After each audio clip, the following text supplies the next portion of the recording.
السلام عليكم. لو سمحت يا باشا كنت عايز ارجع الدواء ده. ليه بس كده يا باشا؟ كلنا احنا على الصبح عشان نشرب عليه ميه. مش جايب معاه نتيجة خالص، بقالي اسبوع باخده ومفيش اي تحسن. ما يمكن ما كنتش بتاخده مظبوط.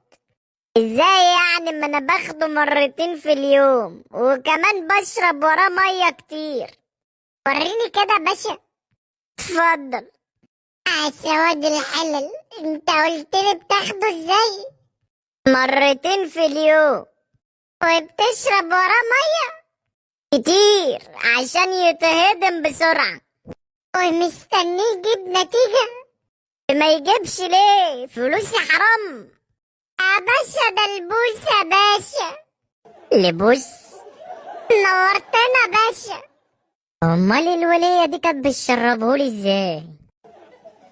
لو سمحت كنت عايزة مواس حلاقة. وانا عايز سويت بعد اذنك. اللي انا سمعته ده صح ولا ايه؟ جرايه يا جدعان، هي الدنيا حالها اتشقلب ولا ايه؟ حموكشة كنت عايزة اسألك سؤال. اسأل يا اخت براحتك، انا ما بقتش مستبعد اي حاجة. هو ليه بنحط الحبوب الحمراء والزرقاء دي في قسم مستحضرات التجميل؟ عشان دي بتتصنف من الأدوية اللي بتبيض الوش.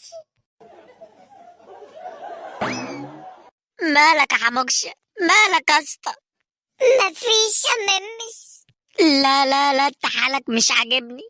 روق كده يا عم وما تشيلش الهم وارمي كله ورا ظهرك. برمي والله زمولكس.